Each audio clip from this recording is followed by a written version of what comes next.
Oi, pessoal, beleza? Bem-vindos a um novo episódio de Midnight Sessions. Como é de costume, a gente vai seguir o mesmo processo. A gente vai estudar primeiro a parte do ecossistema, depois a gente vai passar na parte do código e, por último, a gente vai responder algumas perguntas e alguns feedbacks fornecidos pelo ecossistema. Quem tiver perguntas pode escrever no chat aqui em vivo, ou depois no final eu vou habilitar a opção de vocês se juntarem no stage, caso vocês queiram compartilhar alguma informação diretamente comigo. Perfeito, então vamos lá. Vamos começar com a parte do ecossistema. Tem muita coisa pela frente, então vamos ir aprendendo a diferentes conceitos nesse episódio. O primeiro é um blog que eu quero compartilhar com vocês, que foi escrito por Loren, a head do time do DevRel, de Midnight, e é basicamente um resumo do que aconteceu no último hackathon, algumas boas práticas, resumo dos projetos e algumas recomendações para aqueles que queiram participar no próximo hackathon, quais são algumas eh, recomendações em geral. Né? Então vamos dar uma olhada aqui no blog. Então, aqui está o blog, escrita por Loren, do Head de Developer Relations, e ela compartilha aqui um pouco de contexto de como que os juris evaluam as propostas dos developers que apresentam esses projetos nos hackathons. São quatro conceitos importantes. O primeiro é o impacto do projeto. Então aqui fala, né? Que tão poderoso é aquele projeto para o ecossistema, né? Qual vai ser o impacto? A reusability é tudo relacionado a como a ferramenta que o developer está fazendo, o projeto, pode ser adotado pelo ecossistema, como outros developers podem usar as ferramentas que vocês estão construindo para se alavancar e seguir construindo acima do que vocês já fizeram. A qualidade, basicamente com se o código foi testeado e se está documentado. Essa parte de documentação é muito importante. Né? Vocês podem passar um mês, 2 meses escrevendo código, entendendo qual é a melhor arquitetura, quais são os trade-offs que vocês querem incluir, mas se isso não fica documentado, as pessoas que ler o código de vocês, por exemplo, os juris nesse caso, a primeira fonte que eles vão procurar é a documentação, que é o jeito mais fácil de entender qual é a arquitetura, o que está na cabeça de vocês, os developers, na hora de escrever o código. Não achem que o juri vai lá e ler o código de vocês para entender qual foi a arquitetura macro que foi considerada. A documentação é o primeiro ponto de partida. De aí se evalua diferentes partes do código, mas só após de entender a macro. Então a documentação é super importante se é que vocês querem realmente transmitir quais foram os pontos importantes que foram considerados na hora da implementação. E depois a adoção, né? Como esse projeto que vocês estão fazendo, esse tooling que estão fazendo, vai resolver problemas reais no ecossistema ou de empresas. Né? Ela comenta aqui que o hackathon se dividiu em esses 5 tracks. Né? Temos os CLI Tools, temos os Dashboards, Integrations, Developer Experience e NFT Design. Então, diferentes participantes tinham como escolher um dos 5 tracks e fazer um projeto que estivesse alinhado com aquele escopo. Então, aqui ela dá um resumo dos ganhadores que participaram em cada um desses tracks. Então, vamos dar uma olhada no tipo dos projetos que foram apresentados. No caso do CLI Tools, o ganhador foi o projeto do Scaffold Midnight. Os que eles fizeram foi apresentar um template. Né? Que coisa é um template? É o que em inglês a gente chama de boilerplate. É basicamente um conteúdo, um código, onde normalmente é bastante comum, tem muita sintaxe, muito muito código no meio que pode atrapalhar o desenvolvimento comum lógico de um developer. Então, por exemplo, novos developers entrando em Midnight, eles querem entender como a lógica que eles têm na cabeça para solucionar um problema se traduz na implementação de um circuito, por exemplo, Zero Knowledge.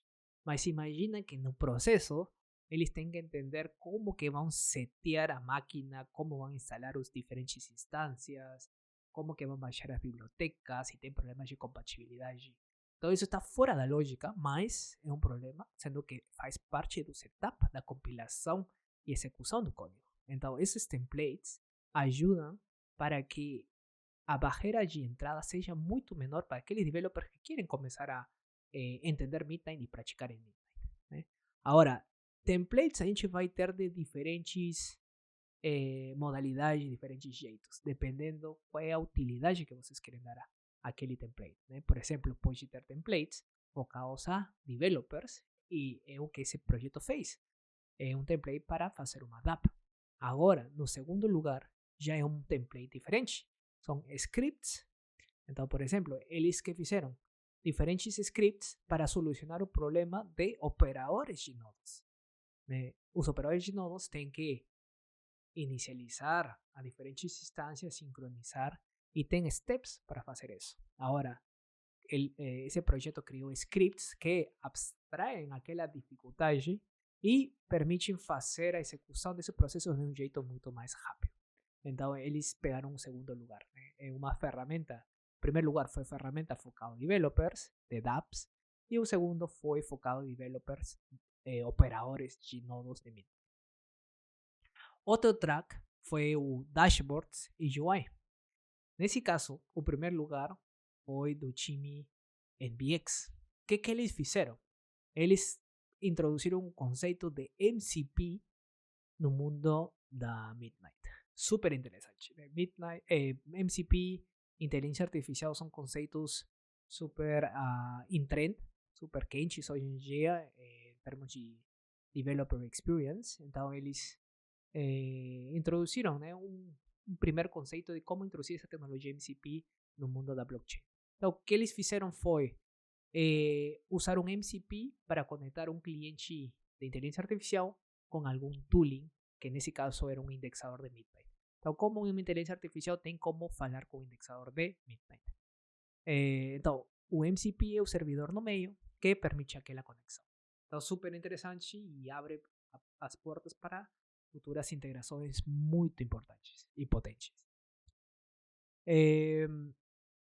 Já no track integrations, o ganhador foi MNN Midnight. O que eles fizeram? Eles criaram um template, novamente, mas para fazer spin-up de instâncias. Agora, eles foram um passo além. Eles fizeram um script para poder fazer um spin-up num cloud provider, na nuvem, e usando um deployment para Kubernetes. De tal jeito que aquela instância seja escalável. Então, super interessante. Misturaram cloud providers, conceitos de Kubernetes, com a infraestrutura fornecida pelo time de Midnight. Então, é um projeto bastante interessante. Já nas bibliotecas de Developer Experience, o ganhador foi o time de Enterprise CK Labs. Eles juntaram um conceito super interessante, né, para embarcar novos developers. Conceitos de educação, colaboração e compensação. Né? Eles criaram uma DApp que juntaram, usando NFTs, esses três conceitos. Um ponto bem interessante que eles fizeram foi a lógica do smart contract foi executada 100% no servidor. E o cliente chamava certas funções no servidor e já o servidor respondia no cliente. Até agora, a maioria das aplicações, toda a lógica é executada no cliente onde está a carteira. Mas esse tipo de arquiteturas é bastante usada nas aplicações de Web 2 e inclusive na Web 3. Então, foi a primeira vez que vi alguém já introduzindo conceitos de execução de código de Midnight no servidor e foi bem interessante de ver. Né? é aquele papo de inovação, de começar a inovar, investigar, tentar novas coisas. Segundo lugar foi o time Wipe, né? Eles introduziram um conceito de formal verification em Compact em Midnight, né? Então, super interessante. Quem vende Cardano, a gente sabe muito e já escutou muito esse termo formal verification, que é verificação formal de código, né? Quando você escreve em código, você tem como testear o código usando comandos particulares, ¿no? ¿Eso funciona sí o no? ¿Eso funciona sí o no? De aí a gente tem a ideia de testar um grupo, um conceito mais geral. Mas também tem o Formal Verification, que é basicamente vocês terem uma prova que demonstre a outra pessoa matematicamente que o código de vocês funciona 100%.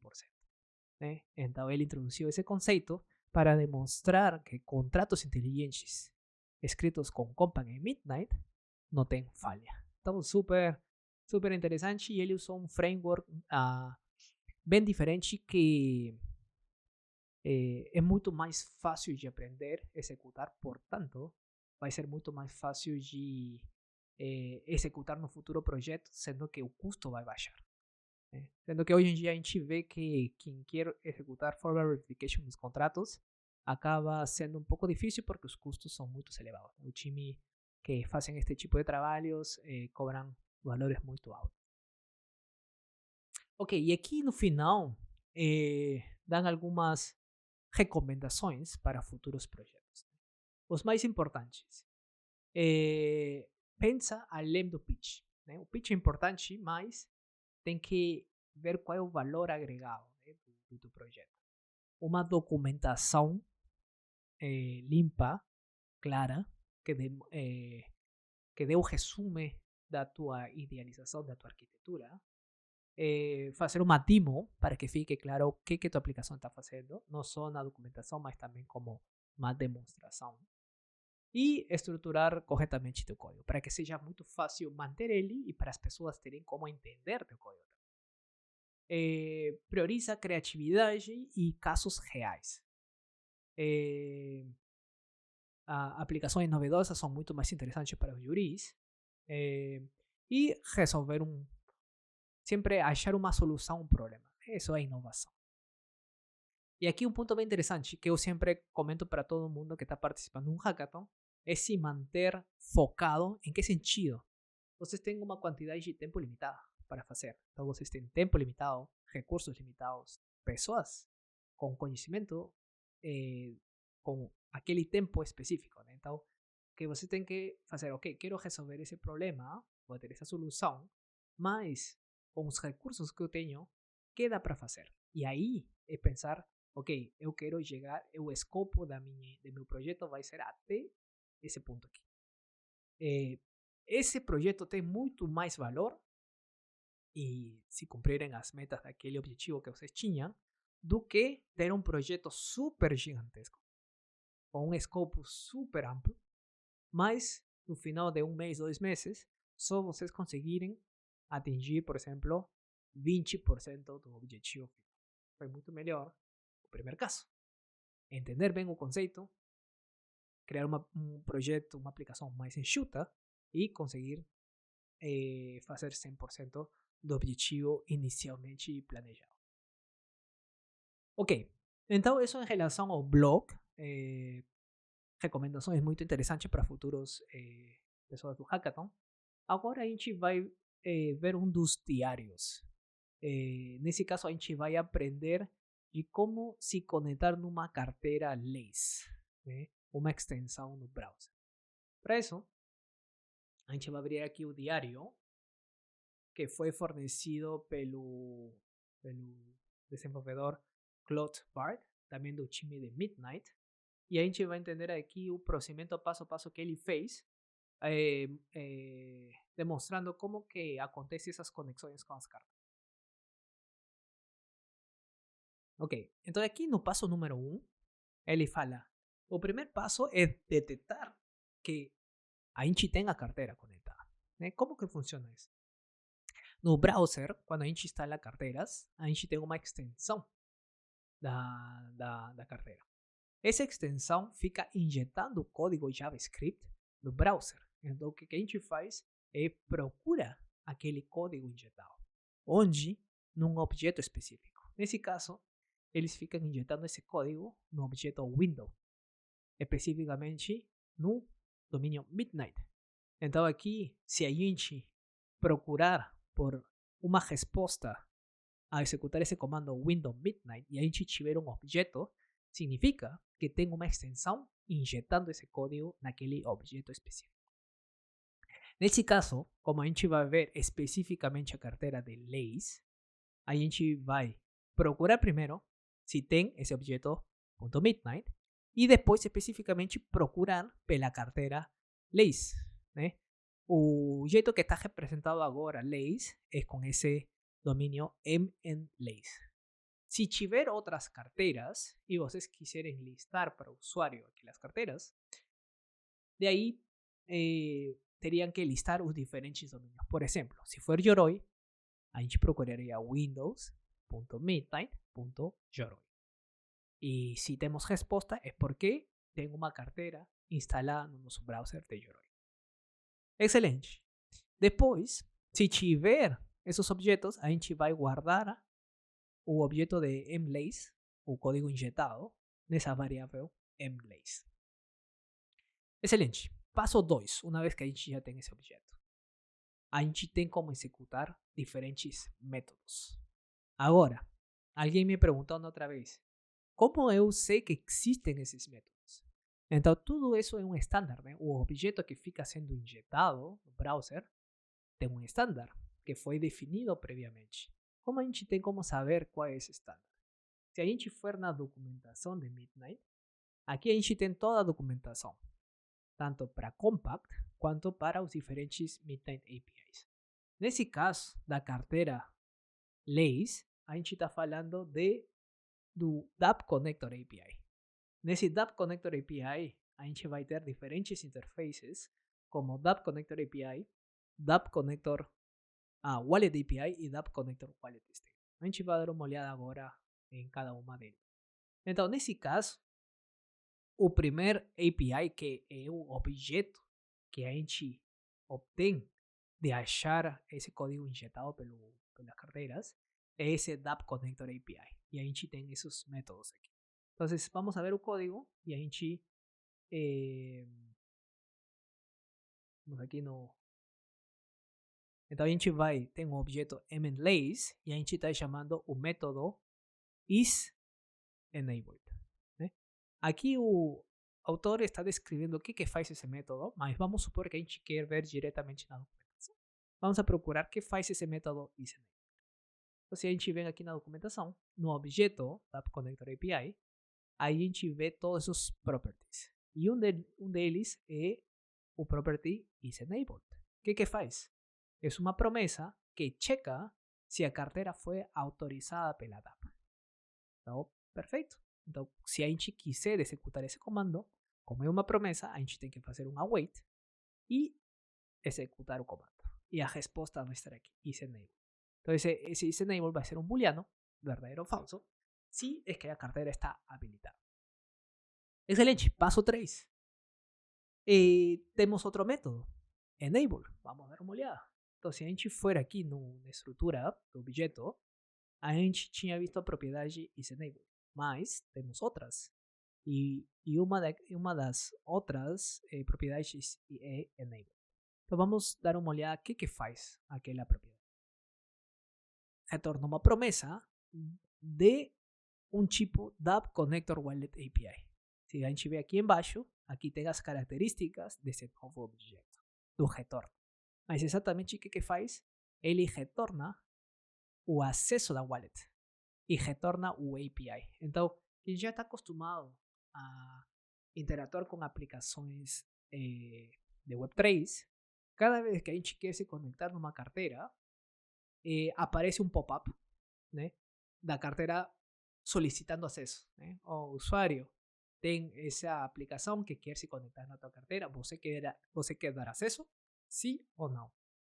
Então, quando vocês executam esse enable, o que vocês estão fazendo é isso, estão solicitando ao usuário permissão para acessar aquela carteira. Excelente. Então, a gente vai solicitar o enable e aqui em Wallet API, a gente vai armazenar esse novo objeto. Né? Porque a gente falou, enable retorna esse dApp Connector Wallet API. Então, é um novo objeto com novas propriedades. Vamos dar uma olhada quais são as propriedades desse novo objeto. dApp Connector Wallet API. A gente tem a opção já de balancear e aprovar uma transação. A gente tem, estas estão aqui, já não se usam mais. Então, temos a opção de olhar o state da nossa aplicação. E a gente tem a opção de fazer o submit de uma transação. Então a gente já tem um acesso mais interessante da carteira. Vamos continuar aqui. Então, uma vez que está habilitado, temos esse API. Passo 4. A gente quer ver o state. Então, o que a gente faz é um await do Wallet API state. Onde está esse state? Está aqui. A gente tem esse método, state, que retorna uma promessa com a wallet state. Excelente. Então, executando esse método, a gente vai ter o state da carteira e daquele state, especificamente, o que a gente quer olhar é o endereço da carteira. Então, dentro vai ter uma variável address. Então, é state.address e a gente guarda o user address, o endereço do usuário. No step 5, o autor quer pegar também as instâncias, os endereços das instâncias que nossa carteira está conectada. Quais são essas instâncias? O indexador, qual é o proof server, qual é o node. Uma coisa interessante nas carteiras de Midnight é que a gente tem como customizar ou trocar quais são essas instâncias que a gente quer se comunicar. Né? Então, nesse caso, a gente tem como pedir ao usuário acesso àquelas instâncias. Então, o objeto de mlace, que é o primeiro objeto que a gente viu aqui, da Connector API, a gente tem esse service URI config, que é basicamente uma promessa que retorna um service URI config, que nos dá nosso indexador, um node e o prompt server URIs. Então, excelente. A gente chama esse método e a gente guarda aqui as configurações. Então, como exemplo final, juntando tudo, mais ou menos esse pode ser um código que se executa no cliente. Vamos a confirmar que temos o objeto Midnight e especificamente a carteira Lace. Se a gente tiver, a gente vai executar a opção de isEnabled. Depois, vamos a procurar o state e vamos a loguear o endereço da carteira do cliente e vamos a solicitar os URI configs da carteira do cliente e vamos a fazer um console log. Então, assim de simples é a implementação e a conexão com uma carteira no browser. É simples porque a gente depende dessa interface, esse dApp Connector API que já é fornecida pela biblioteca Midnight.js e é um código injetado pelas carteiras. Então, a gente depende bastante das funções disponíveis desse API. Por exemplo, tem algumas funções que já foram solicitadas que não tem ainda, não estão disponíveis ainda no API. Por exemplo, em Cardano, as carteiras no API disponibilizado nas carteiras, a gente tem uma opção de assinar uma data aleatória e verificar que aquela data foi assinada pela pessoa X. No dApp Connector API de Midnight, a gente não tem como fazer ainda isso. Porém, vai ser implementado. Excelente. Então, isso em relação a Dev Diaries. Agora vamos a seguir aprendendo a parte da Academy de Midnight. São 5 módulos até agora disponibilizados. No último episódio, a gente finalizou a parte do módulo 2. Agora a gente vai começar com o módulo 3. Onde a gente começa a estudar mais todos os conceitos de Zero Knowledge Proof. Então, nesse episódio, a gente vai dar uma introdução do que é um Zero Knowledge Proof, quais são algumas propriedades, para que serve, e vamos entender qual é a diferença de um Zero Knowledge Proof que é interativo com um que não é interativo. Então, vamos dar uma olhada. Eu fiz aqui uma tradução em português, para facilitar, a gente vai ler aqui juntos e eu vou ir comentando alguns pontos importantes. Introdução às provas de conhecimento zero, que em inglês a gente chama de Zero Knowledge Proof. Uma prova de conhecimento zero é um método pelo qual um provador pode convencer um verificador de que uma determinada afirmação é verdadeira, sem revelar nenhuma informação adicional além da veracidade da afirmação. Em outras palavras, o provador demonstra que conhece um segredo ou a solução de um problema, sem compartilhar o próprio segredo. Por exemplo, um CK Proof pode permitir que você prove que conhece uma senha sem revelá-la, ou que você tem mais de 18 anos sem divulgar sua data de nascimento. Essa propriedade, aparentemente mágica, é alcançada por meio de criptografia inteligente, garantindo que o verificador não aprenda nada além do fato de que a afirmação é verdadeira. Então, super interessante. Realmente parece mágica, né? Propriedades fundamentais do Zero Knowledge Proof. Todos os protocolos de prova de conhecimento zero, Zero Knowledge Proof, devem satisfazer 3 propriedades essenciais, né? Como qualquer teorema matemático, a gente tem que garantir certas propriedades para garantir a segurança do protocolo. Primeira, completude. Se a afirmação é verdadeira e tanto o provador quanto o verificador seguem o protocolo corretamente, então o provador honesto consegue convencer o verificador de que a afirmação é verdadeira. Outra característica, solidez. Se a afirmação for falsa, nenhum provador desonesto conseguirá convencer o verificador de que ela é verdadeira. Importante. E o conhecimento zero. Se a afirmação for verdadeira, o verificador não aprende nada além desse fato. A prova não revela nenhuma informação adicional sobre o segredo ou os dados. Estas propriedades garantem que uma CK Proof seja tanto confiável, sólida e completa, quanto preservadora da privacidade. Conhecimento zero.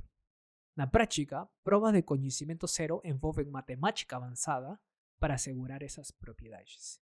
Mas a ideia geral é que o provador e o verificador executam um protocolo em que o verificador só aceita se o provador realmente possuir o conhecimento secreto.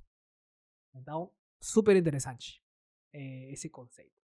Agora vamos a dar uma olhada aqui, uma vez que a gente já entendeu que coisas são Zero Knowledge Proof. Qual a diferença de uma Zero Knowledge Proof interativa com uma que não é interativa? As provas de conhecimento zero foram formuladas como protocolos interativos. Numa CK Proof interativa, o provador e o verificador participam de uma conversa, normalmente com várias rodadas de desafios e respostas para completar a prova. Uma metáfora clássica é a caverna de Alibaba. Imagine uma caverna em formato de laço com uma porta trancada em um lado. O provador afirma saber como abrir a porta.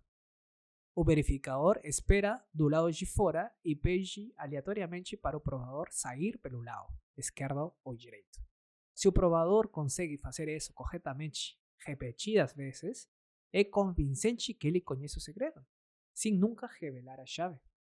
Embora isso ilustre a essência do conhecimento zero, provar que você sabe algo sem revelar, provas interativas não são ideais para sistemas descentralizados como blockchains, que exigem provas não interativas que possam ser verificadas por qualquer pessoa ou em qualquer momento, sem comunicação ao vivo entre as partes, né?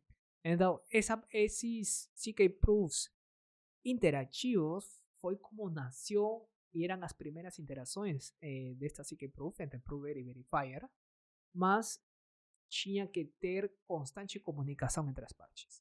E aqui fala o autor que agora, para um modelo de blockchains, a gente não tem como fazer isso.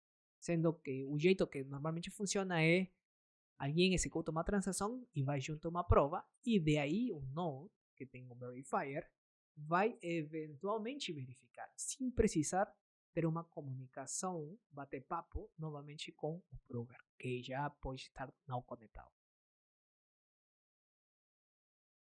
Então vamos dar aqui uma lida em relação às CK Proof não interativas. Uma CK Proof não interativa permite que o provador crie um único artefato de prova que o verificador pode verificar depois, sem mais participação do provador. Provas não interativas geralmente são alcançadas com truques criptográficos. Por exemplo, a heurística de Fiat-Shamir, que substitui o desafio do verificador por uma função hash. É um jeito de fazer um commit da tua intenção, eliminando a necessidade da iteração. O SIG-Snark são um exemplo de provas não interativas. Snark significa argumento sucinto não interativo de conhecimento. Em um sistema SIG-Snark, o provador pode gerar uma prova sem qualquer interação adicional com o verificador. Isso é diferente das CK Proofs interativas, que envolvem múltiplas rodadas de comunicação. Provas não interativas são cruciais para usos em blockchain, pois podem ser postadas na cadeia de verificação por qualquer um. Posteriormente, sem comunicação direta entre o provador e o verificador. Então, perfeito. A gente entendeu que coisas são Zero Knowledge Proof, quais são as características e qual é o tipo que as blockchains usam, que é CK Proofs não interativas. E especificamente do tipo CK Snarks, que são uma forma mais otimizada de provas. Excelente. Então, isso em relação à educação.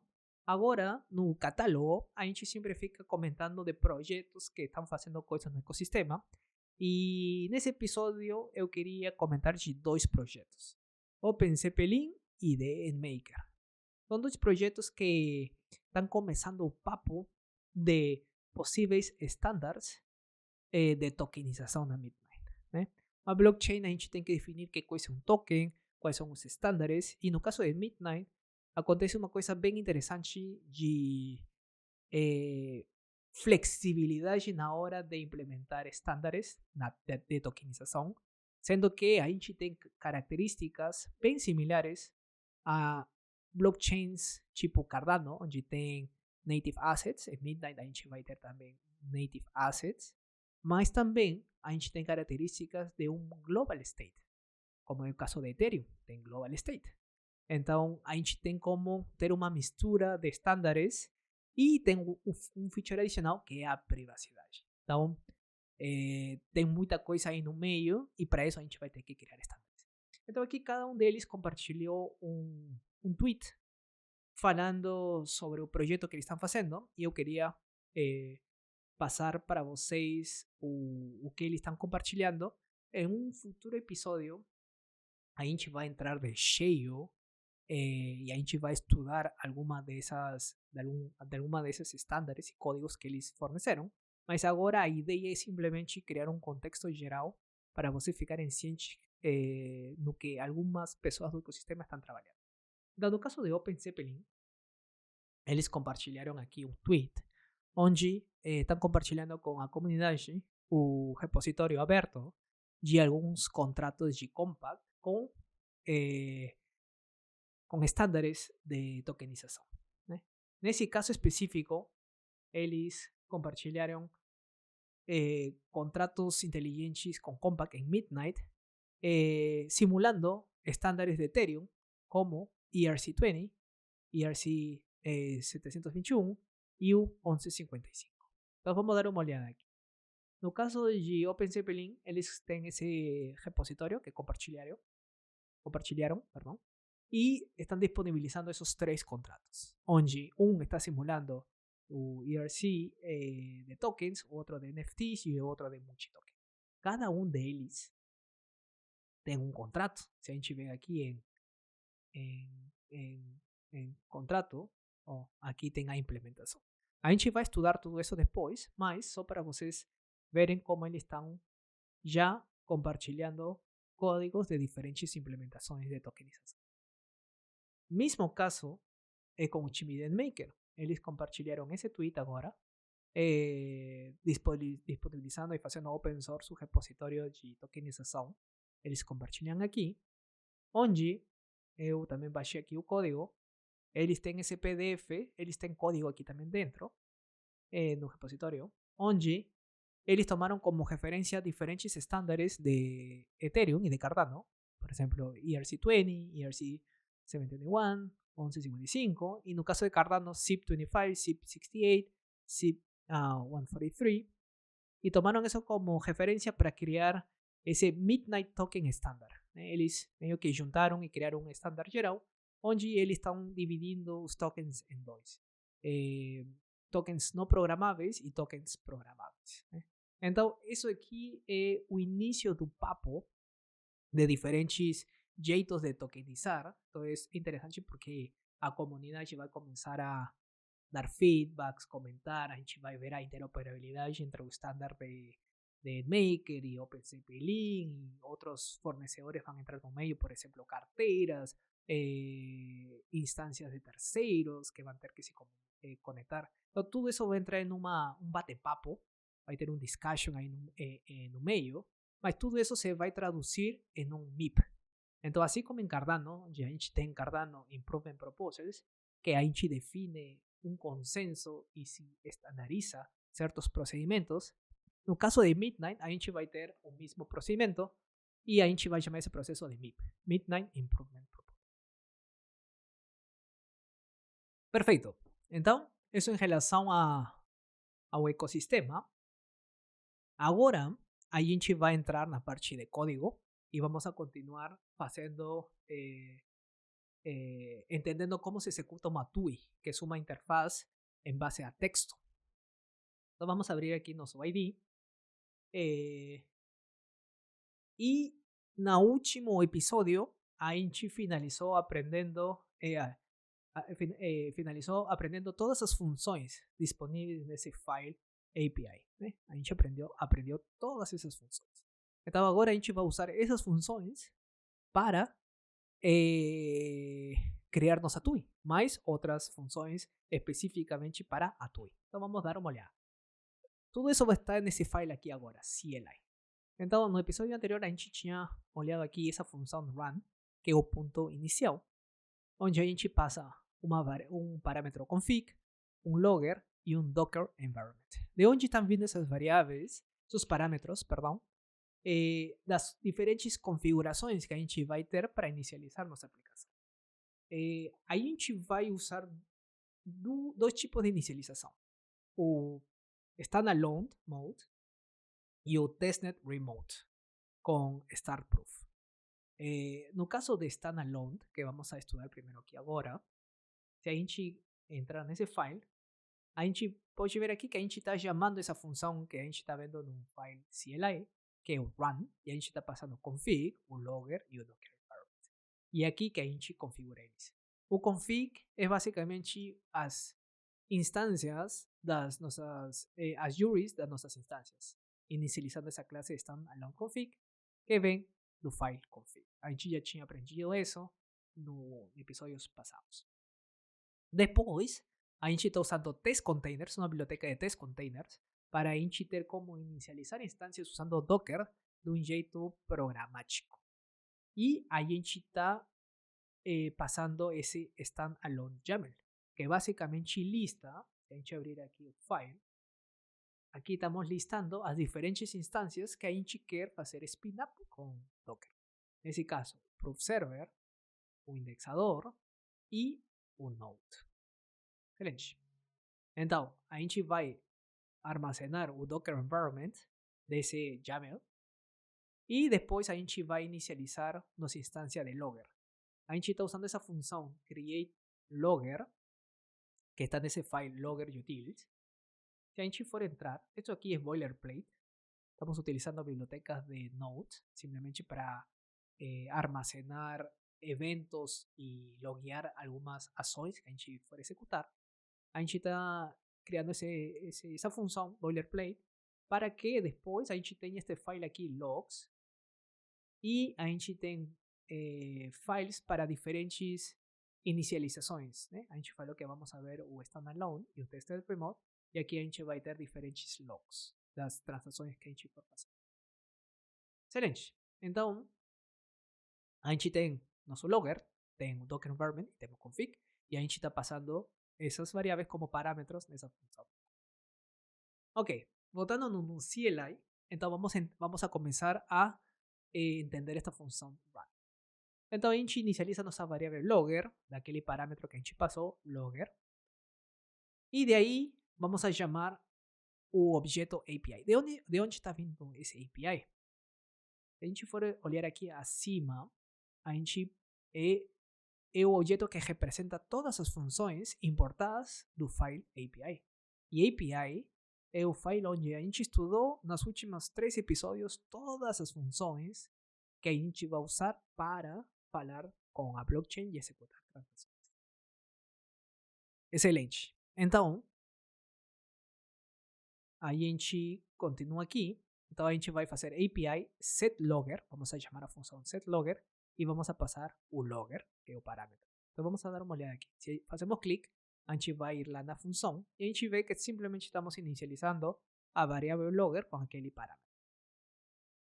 Agora, a gente vai criar essa variável, que é o RLI, que é o Read Line Interface, é basicamente o cliente que a gente vai ter como criar comandos que nosso usuário vai ter como visualizar, como o usuário vai ter como imputar dados e como a gente vai ter como ler aqueles dados. Né? É basicamente a interface gráfica, mas nesse caso em texto. Então esse Create Interface, Input e Output é biblioteca de nodes. Então, se a gente for olhar aqui, ó, Input, Output, Create Interface, são basicamente ferramentas disponibilizadas no comando de Node, Node Process e Node Readline. Excelente. Então, a gente está definindo aqui nosso cliente de readline. E daí, o que a gente vai fazer é, a gente vai verificar se estamos passando um Docker Environment. A gente viu anteriormente como se definiu esse Docker Environment usando a biblioteca de teste de containers. E a gente vai ter esse environment sempre e quando a gente for fazer spin-up de alguma das instâncias localmente usando Docker. Se a gente não for usar nenhuma, a gente não vai ter nenhuma Docker Environment. Sendo que a gente vai usar instâncias que foram feitas deploy por outras pessoas na nuvem. E não a gente está hosteando elas localmente. Por isso que aqui a gente tem um if verificando se que realmente estamos passando um Docker Environment. No nosso caso, nos dois modelos que a gente vai implementar, vamos a passar sem Docker Environment. No caso de este formato aqui do standalone, a gente vai passar um Docker Environment que vamos a ter 3 instâncias: o Node, o indexador e o Proof Server. No caso do remote, do jeito que a gente vai fazer é que a instância do indexador e do Node vão ser remotas, um terceiro vai fazer deploy delas e a gente vai se conectar diretamente nos servidores deles, mas o Proof Server a gente vai criar a instância localmente para manter a proof localmente para ter maior segurança. Excelente. Então, se temos o Docker Environment, a gente tem como executar esse método, up. Basicamente, o que vai fazer isso é fazer spin-up das instâncias usando Docker. Excelente. E de aí vamos a ter esse environment. Depois aqui, caso a gente for executar em standalone config, que a gente vai ter instâncias locais, essa função map container port, a única coisa que está fazendo é lendo os portos das instâncias no Docker e atualizando os portos dos configs. Né? Então, é a única coisa que está fazendo. E para isso, se a gente for olhar aqui a função map container ports, estamos para cada container que a gente fez spin up, a gente está pegando os portos, está retornando e simplesmente estamos atualizando cada um desses portos com os valores dos portos que foram inicializados com Docker. Excelente, então pronto. Uma vez que a gente tem já nosso config atualizado e temos o environment, o que a gente vai fazer é inicializar nossa carteira. A gente já aprendeu nos episódios passados como inicializar as carteiras e a gente vai chamar esta função build wallet e a gente vai passar o config e o readline interface. Onde tem a implementação dessa função? Se a gente for olhar aqui acima, temos essa função, build wallet, a gente está passando o config, readline interface, e se for uma implementação de tipo standalone config, o que a gente vai fazer é API e vamos executar a função build wallet and wait for funds. Esta função a gente já estudou e basicamente é a função que cria nossa carteira, aguarda inicialização e aguarda fundos. Se a gente for lembrar, uma função que retorna uma wallet tipo resource, que é nossa carteira, e a gente passa o URIs, que é o config, temos indexador, indexer WebSocket, node proof server, e a gente passa uma seed phrase, uma seed. Então, nesse caso, essa função a gente tem que passar uma seed. E a gente, para cada caso, vamos a passar uma seed diferente. No caso de standalone config, para essa função, a seed que a gente vai passar é do tipo, é a variável genesis min wallet seed. Onde está essa variável?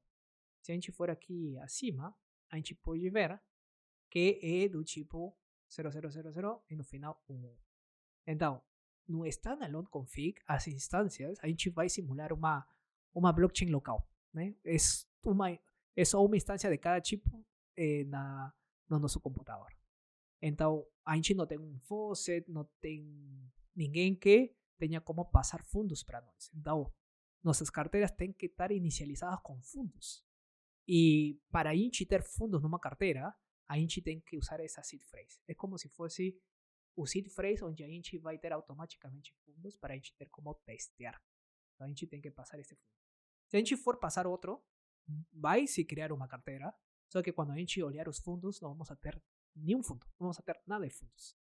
Então por isso que a gente precisa botar pelo menos esse seed phrase, e se a gente quer depois usar outros, a gente tem como inicializar diferentes carteiras com diferentes seed phrases, e essa seed phrase seria tipo o faucet, que vai dar fundos caso vocês queiram passar de uma carteira a outra.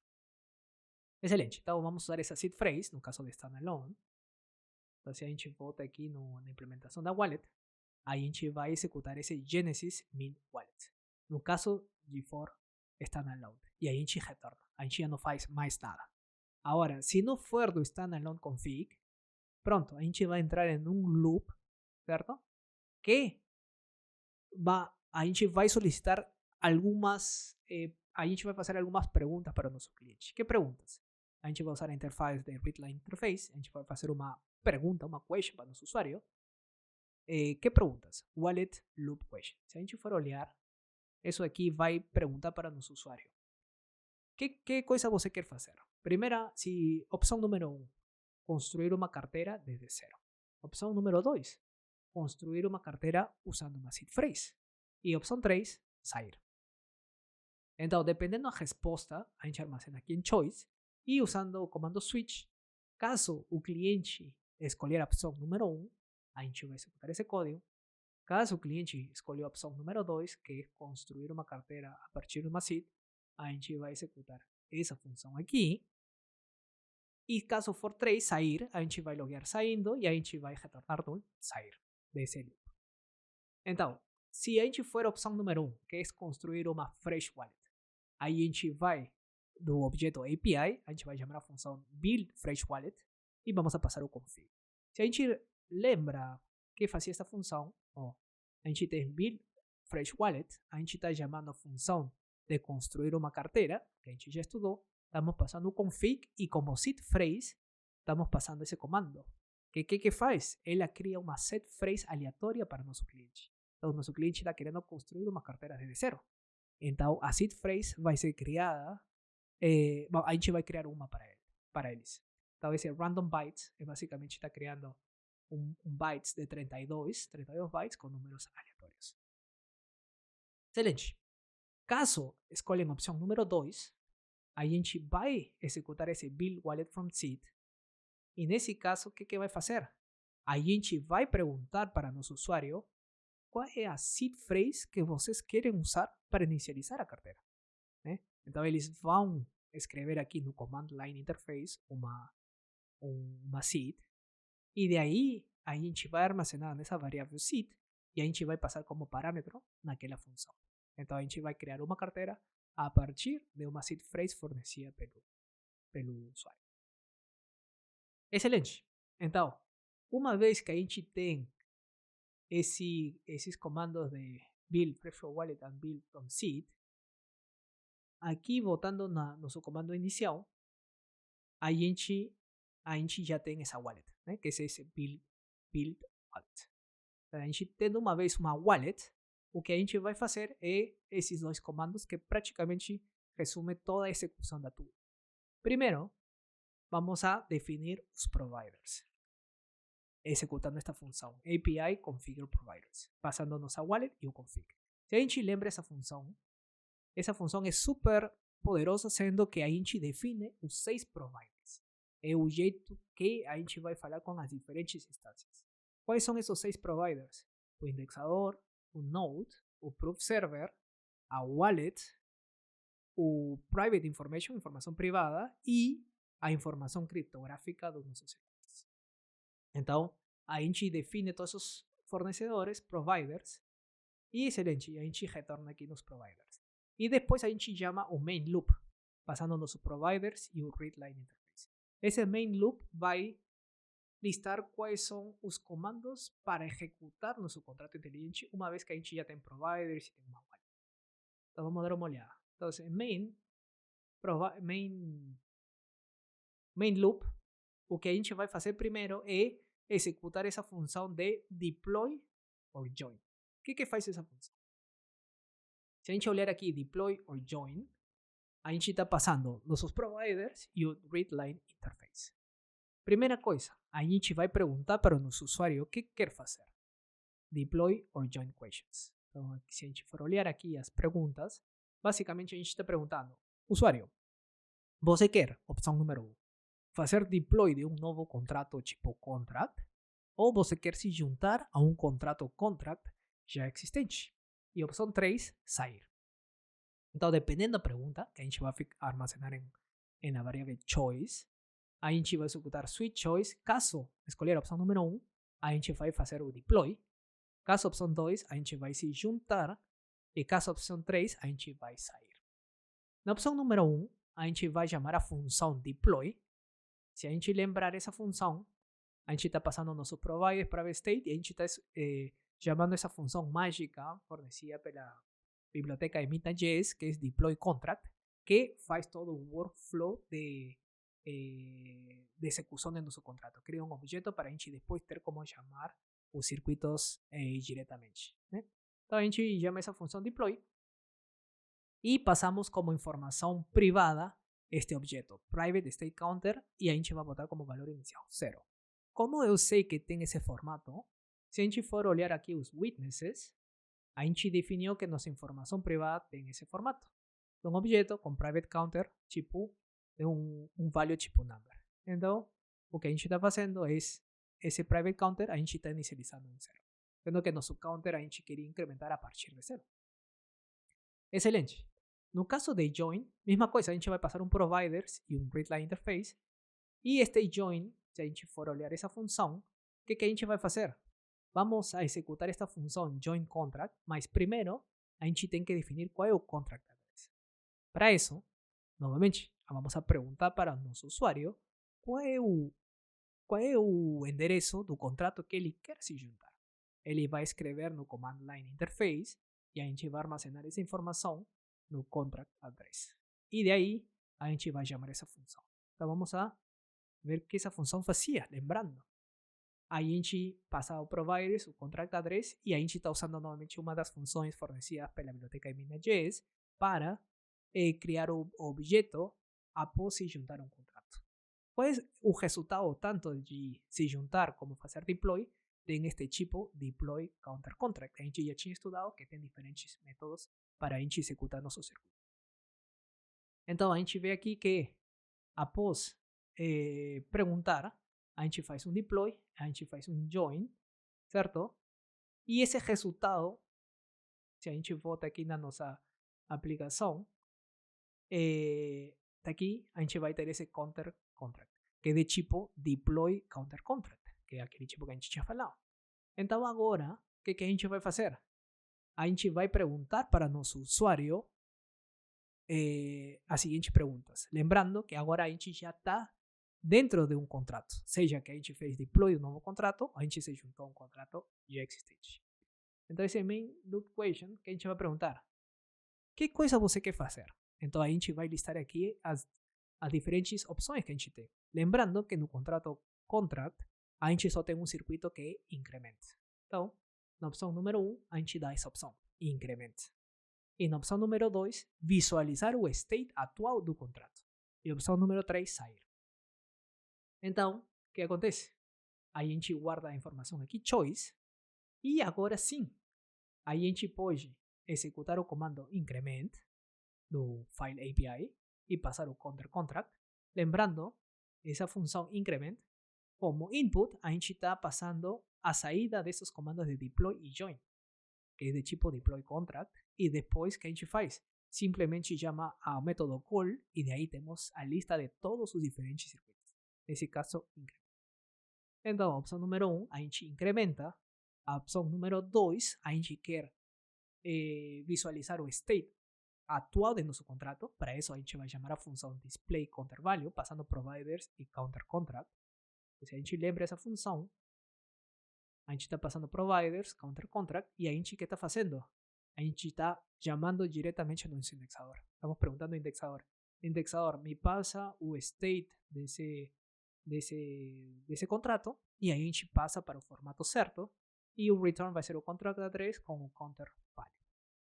E aqui a gente retorna. E depois a opção 3 é side. Então, perfeito. Com isso, a gente fez todo o loop da TUI. A gente inicializou uma carteira, dependendo do caso. A gente fez deploy, ou a gente se juntou a um contrato, e dentro do contrato a gente tem como executar o circuito, nesse caso increment, ou como a gente visualizar o state. Então, isso vai ser por esse episódio. No próximo, a gente já está pronto para executar nossa TUI. Então, a gente vai aprender como executar a TUI, como visualizar o output dos diferentes circuitos. A gente vai aprender a observar os valores emitidos na hora de inicialização de um proof server, quanto tempo demora em executar uma proof para diferentes circuitos, quais são os outputs dos circuitos realmente implementados na nossa TUI. A gente vai visualizar aqui na TUI os diferentes comandos que a gente já estudou com essa interface, readline interface. Então, vai ser super interessante, né, de executar. E a gente vai executar seguindo os dois formatos. Uma vai ser usando a configuração standalone, e depois a gente vai usar a configuração de testnet remote start, né? E uma coisa interessante que a gente vai comparar entre essas duas configurações é o tempo de resposta. Lembrando que standalone são instâncias que a gente tem localmente, portanto, em teoria vão ser muito mais rápidas em resposta e sincronização. Agora, remote, a gente já tem um caminho mais longo, né, que tem que se comunicar, se sincronizar. Então, a gente vai ver algumas diferenças em relação a isso. Bom, então isso vai ser em relação ao próximo episódio, vai ser super interessante. E, bom, foi bastante informação.